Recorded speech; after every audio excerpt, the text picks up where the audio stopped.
அகோரி கலையரசன் இருக்கா இல்லையா, அவன் பெட்டில் உச்சா போயிட்டான். இங்கே கப்படிக்குது. பலூன் அக்காவும் துஷாரும் ஒரே பாத்ரூமில் கஜமுஜா. என்ன நடந்ததுன்னு நமக்கு தெரியாது. அது அந்த கேமரா படம் பிடிக்கல. உள்ள துஷாரோட கஜமுஜாஸ் அஜால் குஜால், வெளியே வந்தா திவாகரோட கன்னத்தில் முத்தமிடுறது. இந்த பிக் பாஸ்க்குள்ள வர்றவ எல்லாருமே நாட்டம் பிடிச்சவர்களா தான் இருக்காது. யாராவது குடும்ப பெண்ணு ஒரு டீசெண்டா உள்ளவ அங்க உள்ள போட முடியுதா? நீ ஒருத்தனோட வாழக்கூடாது, நீ தனியா இருக்கணும், நீ சுதந்திரமா இருக்கணும், என்ன வேணா உள்ள பண்ணணும். இதானா இதுக்கு ஒரு பிக் பாஸ் ஐயா? என்னை வாழ வைத்துக் கொண்டிருக்கும் யூடியூப் சேனல் நேயர்களுக்கு நன்றியும் வணக்கமும். ரெட்ரோ சேனல் நேயர்களே, பிக் பாஸுடைய பரபரப்பான விமர்சனம். அதாவது நான் ஏற்கனவே சொல்லியிருக்கேன், ப்ளூ ஃபிலிம் பார்த்த மாதிரி இருக்குன்னு. இப்போ பாத்ரூமில் பாலியல் வேலை, மனித உரிமை அத்துமீறல். முதல்ல பாலியல் பலான வேலையை பார்த்துருவோம். பாத்ரூம்ல நம்ம போனோம்னா கணவன் மனைவின்னா கூட கணவன் தனியாகவும் மனைவி தனியாகவும் குளிக்கிறதா நம்முடைய பண்பாடு. அதாவது பாத்ரூம்ல இருந்து வெளியே வரும்போது கூட முழுக்க பாத்ரூம் டவலை கட்டிட்டு தான் மனைவி வருவாங்க. ஆரம்ப காலத்தில் கல்யாணம் ஆன புதுசில் வேணா அப்படி இருக்கலாம், அது வேற விஷயம். மற்றபடி பாத்ரூமில் தனியாக ஆணாக இருந்தாலும் சரி பெண்ணாக இருந்தாலும் தனியாக குளிக்கிறது வழக்கம். ஆனால் பிக் பாஸில் ஒரு பகீர் ஷாக் என்னன்னா, பலூன் அக்காவும் துஷாரும் ஒரே பாத்ரூமில் கஜமுஜா. என்ன நடந்ததுன்னு நமக்கு தெரியாது. அது அந்த கேமரா படம் பிடிக்கல. ஆனால் அதே சமயத்தில் பலூன் அக்காவும் துஷாராவும் இருந்ததை பாரு பார்த்துடுறாங்க. ஏன்னா துஷார் வெளியே வர்றாரு, பாரு என்ட்ரி கொடுக்கும்போது உள்ள பலூன் அக்கா இருக்குது. பிக் பாஸில் அந்த பலான வேலை வெளியில் மட்டும் நடக்கலை, பாத்ரூம்லேயும் நடக்குது. பாத்ரூம்லன்னா பிஹைண்ட் கேமரா. இது எப்படி? இதுதான் 20 பேரை உள்ளே வச்சுக்கிட்டு நாங்கள் உங்களுடைய அடையாளத்தை காட்டுங்க, உங்களுடைய அடையாளத்தை காட்டுங்கன்னு சொல்கிறதா? ஏண்டா உங்கள் அடையாளத்தை காட்டுங்கன்னா ஒருத்தி பஜனை பண்ணுறது தான் உங்கள் அடையாளத்தை காட்டுன்னு சொல்கிறதா? பிக் பாஸ் இது நியாயமா? நீங்களே சொல்லுங்கள் பிக் பாஸ். அப்புறம் இந்த டாஸ்க்கை பற்றி அந்த காட்டுமிராண்டி சொல்கிறான். நான் காட்டுமிராண்டி யாருன்னா அந்த பம்பரவாயம் இருக்கானே திவாகர். அவன் என்ன சொல்கிறான்னா, எங்கள் வேட்டி சட்டையெல்லாம் உருவிட்டாங்க, எங்கள் பேஸ்டெல்லாம் எடுத்துட்டாங்க, எங்கள் சோப்பை எடுத்துட்டாங்க, எல்லாத்தையும் எடுத்துட்டாங்க. இப்போ அவங்க ஒரு ப்ளூ யூனிஃபார்ம் கொடுத்துருக்காங்க. இதைத்தான் நாங்கள் போட்டுட்ருக்கணுமா? நாங்கள் டாஸ்கில் ஜெயிச்சா தான் எங்களுடைய துணிமணி இல்லை புது துணிமணியும் தருவாங்களாம். ஒரு வாரம் நாங்கள் எப்படிங்க இப்படின்னு சொல்கிறான். கரெக்ட் தான். இதை நான் என்ன சொல்கிறேன்னா, இது ஒரு மனித உரிமை மீறல். உண்டா இல்லையா? ஒரு போட்டிங்கிற பேரில் நீ மனித உரிமை மீறல் செய்கிறிய, சட்டப்படி சரியா? ஐயா அரசாங்கமே, முதல்வர் மாண்புமிகு ஸ்டாலின் அவர்களே, இதெல்லாம் நாங்கள் பார்க்க எதுக்கு? இதெல்லாம் தடை பண்ண வேண்டாமா? டிவி நிகழ்ச்சிங்கிற பேரில் இந்த மாதிரி அசிங்கமான அருவருப்பான வேலைகள்லாம் செய்யலாமா? சொல்லுங்கள். ஏங்க ஒரு மனிதன் ஒரு வாரம் ஒரே ட்ரெஸ் போட்டுட்டு இருக்க முடியுமாங்க? குறைஞ்சபட்சம் இன்னர் வேறையாவது மாற்றணும், இல்லாட்டி நாரிப்போம். அதாவது படுக்கிற நேரத்தில் லுங்கி கட்டிக்கிறோம், பரவாயில்ல, சட்டி கட்டிக்கிறோம், அங்கே அப்படியே படுத்து கிடக்கணும். தேவையா இது? ஒருத்தன் உடம்பு நாராது. அதாவது தினசரி குளிக்க வேண்டும், தினசரி மலம் கழிக்க வேண்டும், தினசரி பல் விளக்கணும். இதெல்லாம் ஒரு மனிதன் செய்யக்கூடிய கட்டாயமான வேலை. நம்ம பசங்களுக்கு கூட காலையில் எழுந்தோம்னா, டேய் ப்ரெஷ் பண்ணிட்டியாடா, ஏண்டி ப்ரெஷ் பண்ணிட்டியா, போ ப்ரெஷ் பண்ணிட்டேன்னா காஃபி குடி அப்படின்னு சொல்கிறது நம்ம வழக்கம். இங்கே என்னடான்னா ப்ரெஷ்ஷை கூட பிடிங்கிறோங்க. ஏண்டா பல் விளக்காம செக், இங்கேயே கப்படிக்குது. நான் பேசும்போது எனக்கு கப்படிக்குது. இந்த மாதிரி 7 நாள் உள்ளே வச்சு நீங்கள் பாத்ரூம் ஒழுங்காக போகாமல், பல் விளக்காமல், குளிக்காமல், சோப்பு போடாமல், இதெல்லாம் மனித உரிமை மீறலா இல்லையா? மனித உரிமைகள் பிக் பாஸில் மீறப்படுது. இது ஆதாரபூர்வமாக அவங்களே சொல்கிறாங்க. இது என்னையா விளையாட்டு? ஜட்டி கொடுக்க மாட்டேன், பனியன் கொடுக்க மாட்டேன், ப்ரெஷ் கொடுக்க மாட்டேன், சோப்பு கொடுக்க மாட்டேன், இது ஒரு விளையாட்டா? யோசிங்க மக்களே. நாம் இதை பார்த்துக்கிட்டு இருக்கோம். நம்ம பார்த்துக்கிட்டு இருக்கவங்களுக்கே இவ்வளோ அசிங்கமாக இருக்க, உள்ளே இருக்க அந்த ஜென்மங்கள் தான் சொல்லணும். ஏன்னா மனித பிறவிகள் தான் கண்டிப்பாக குளிக்கணும். எதுக்கு இந்த வேலை சொல்லுங்கள்? ஏன்னா ட்ரெஸ்ஸு ஒரு நாளைக்கு ஒரு நாள் மாற்றணும், அந்த ஒப்பந்தம் வச்சாவது போட்டி நடத்தலாம் இல்லையா? இது என்னையா போட்டி? இது எந்த ஊர்லையும் நடக்காத ஒரு கிணத்தனமான விபரீதமான அறிவுறுப்பான அசிங்கமான போட்டி. இதை முதல்ல தடை செய்யணுங்கிறத நம்முடைய கோரிக்கை. விளையாடுங்கப்பா, சந்தோஷம் விளையாடுங்க. உங்கள் அடையாளத்தை காட்டணுங்கிறீங்க. உங்கள் அடையாளத்தை காட்டுறது பாத்ரூமில் பலான வேலை செய்கிறது, மனித உரிமை அத்துமீறலா? இது கேட்குறதுக்கு ஆதாரம் இருக்கா இல்லையா?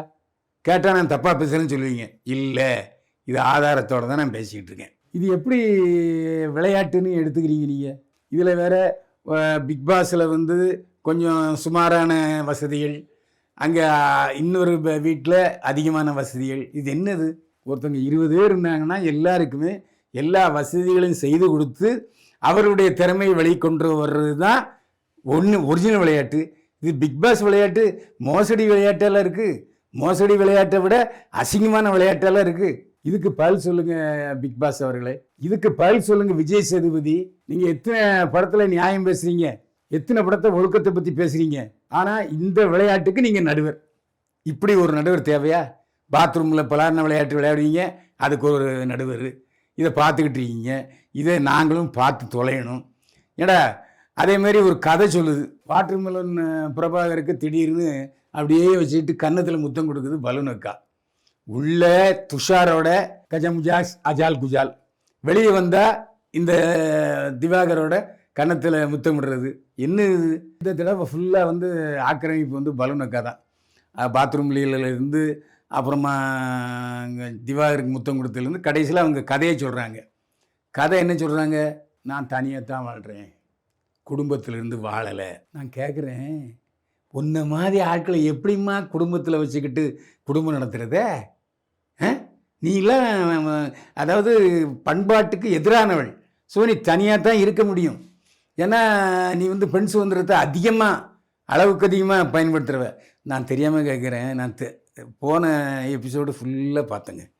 அதாவது கமலஹாசன் எபிசோடு, அதுக்கப்புறம் விஜய் சேதுபதி. இந்த பிக் பாஸ்க்குள்ளே வர்றவ எல்லாருமே நாத்தம் பிடிச்சவளாக தான் இருக்காள். யாராவது குடும்ப பெண்ணு ஒரு டீசெண்டாக உள்ளவ அங்கே உள்ள போட முடியுதா? ஒரு பொண்ணு போச்சு நந்தினின்ட்டு. அந்த பொண்ணு ஐயையோ இவங்க என்ன பண்ணுறாங்கன்னு எனக்கு தெரியலப்பா, என்னை உள்ளே விட்டுருங்கன்னு ஆளாக எக்ஸிட் ஆனது நந்தினி தான். நேற்று அந்த பொண்ணு என்கிட்ட பேசிச்சு. சார், இந்த மாதிரி அங்கே வாழ முடியலை சார், அதான் நான் வெளியே வந்துட்டேன். ரொம்ப சந்தோஷமா. அதுக்கப்புறம் என்ன சொல்லுது, நான் இப்போ மறுபடியும் என்னை கூப்பிட்றாங்க சார், நான் போவா வேண்டாமான்னு சொல்லிச்சு. இந்த பாரு, பிக் பாஸ் உள்ள உன்னால் சந்தோஷமாக வாழ முடியலன்னா எதுக்கு போகிற அப்படின்னு தான் நான் நந்தினிகிட்ட கேட்டேன். நேற்று சேலத்துலேருந்து பேசிச்சு. அப்புறம் நீ பேட்டி கொடுக்குறியாமான்னு கேட்டேன்.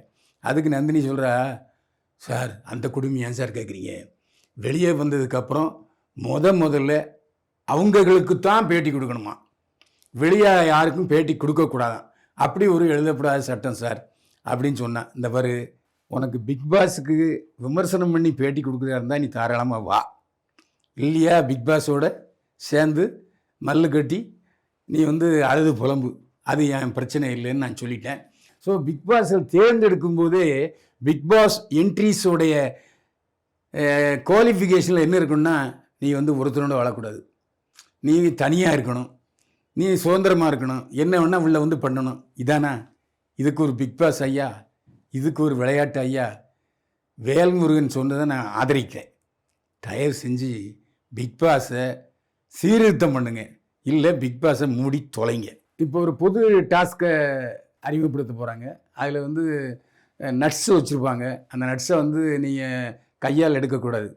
அது இந்த சின்னாங்காரம் வச்சுப்பாங்கல்ல, சின்ன கவ்வி, அந்த மாதிரி கவ்வியாக எடுத்து சீக்கிரமாக சாப்பிட்றவங்களுக்கு 1000 பாயிண்ட்ஸ். அந்த 1000 பாயிண்ட்ஸை வச்சுட்டு நீங்கள் என்ன வேணால் வாங்கிக்கலாம். அப்படி ஒரு போட்டி வைக்க போகிறாங்க. அதில் முக்கியமான விஷயம் என்னென்னா, இந்த தீக்குச்சியெல்லாம் தண்ணியில் நினச்சிடுவாங்களாம். அதுக்கப்புறம் பொறுத்தணுமா. என்ன நடக்க போது யாருக்கு தெரியும். எல்லாருமே தோக்கிற மாதிரியான விஷயங்களே வச்சுருக்காங்க. இது ஒரு டாஸ்க்கு இனிமேல் வரப்போகுது. அது கொஞ்சம் சுவாரஸ்யமாக இருக்குன்னு எதிர்பார்க்கலாம். அதே மாதிரி விக்ரம் தன்னுடைய சொந்த கதையை சொல்லும்போது அவர் மட்டும் பாராட்டுக்குரிய ஒரு விஷயத்தை சொன்னார். ஏன்னா சினிமாவில் எல்லாருமே வந்து நிறைய பேர் அவமானப்படுவாங்க. சினிமாவில் அவமானப்பட்டு அந்த அவமானத்தெல்லாம் தாங்கி எல்லாத்தையும் சகித்த பிறகு தான் அடுத்தடுத்து போக முடியும். இவங்க அப்பாவை ஒரு நாள் பூரா உட்கார வச்சுட்டு போய் அப்படியே உனக்கு இந்த வேஷம் கிடையாதுன்னு சொல்லிட்டாங்களாம். அதை வந்து அவங்க அப்பா விக்ரம்கிட்ட சொல்லி புலம்பியிருக்காரு. இந்த மாதிரி தம்பி ரொம்ப அவமானப்படுத்துவானுங்க அப்படின்ட்டு. ஆனால் எங்கள் அப்பாவை அவமானப்படுத்தின அதே சினிமாவுக்கு நான் வந்து அவருக்கு முன்னாடி நான் நல்ல நடிகனாக இப்போ வளர்ந்துருக்கேன். அது எனக்கு ஒரு சந்தோஷமான விஷயம்னு சொல்லியிருக்காரு. நல்ல வேளை இந்த ஆம்பளை மட்டும், அதாவது விக்ரம் மட்டும் நல்ல விஷயத்தை சொல்லியிருக்காரு. கொஞ்சம் ஆபாசமான வாழ்க்கை வரலாற்றை சொல்லாமல் ஒரு வித்தியாசமாக சொல்லியிருக்காரு. ஸோ விக்ரமுக்கு நம்முடைய பாராட்டை தெரிவிச்சுக்கணும். ஏன்னா எல்லாமே நம்ம திட்டுறோம், விமர்சிக்கிறோம், நல்ல விஷயங்களை பாராட்டணும்ல. அதனால் விக்ரமுக்கு நம்முடைய பாராட்டை தெரிவித்துக் கொள்கிறோம். இன்னொரு விஷயம், கப்படிக்கிற விஷயம், கொஞ்சம் மூக்கை பிடிச்சிங்க. நானும் மூக்கை பிடிச்சிக்கிறேன். இந்த அகோரி கலையரசன் இருக்கா இல்லையா, அவன் பெட்டில் உச்சா போயிட்டான். இங்கே கப்படிக்குது.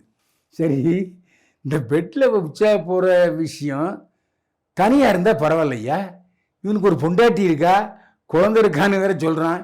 அதாவது பேசலாங்க. இப்போ நான் பேசிக்கிட்டு இருக்கேன், இப்போ அப்பா மகனை திட்டுறாரு, மகளை அம்மா திட்டுவாங்க. அதெல்லாம் ஒரு நியாயம் இருக்குது. அதாவது நம்ம சத்தம் எந்த அளவுக்கு இருக்கணுங்கிறது ஒன்று இருக்குது. நீங்கள் திடீர்னு இடி வந்துன்னு வச்சுங்க, காதுலேருந்து ரத்தம் வந்துடும், திடீர்னு ஜவ்வு கொஞ்ச நேரம் வேலை செய்யாது, அப்புறம் அப்படியே இது பண்ண பிறகு தான் வேலை செய்யும். அந்த மாதிரி இந்த 2 பயலும் சண்டை போட்டானுங்க. பிரவீன்ராஜ் அவனும் குண்டேன், பார்வதி கொஞ்சம் ஒல்லி. ஆம்பளையும் பொம்பளையும் சண்டை போடுறதுக்கு ஒரு, இப்போ கணவன் மனைவி சண்டை போட்டாலும் அதில் ஒரு இருக்குது. காது கொடுத்து கேட்க முடியல, அவ்வளோ சத்தம். பிக் பாஸை பார்த்தா காதுலேருந்து ரத்தம் வந்துடும் போல் இருக்கு, அவ்வளவு சண்டை. அதுக்கப்புறமான சமாதானம் ஆகிறாங்க. ஏன்டா சண்டை போடுறது மெதுவாக சண்டை போட வேண்டியது தானே, எதுக்கு இடி இடித்த மாதிரி ஒரு குரல்? இதுதான் நம்முடைய கோரிக்கை.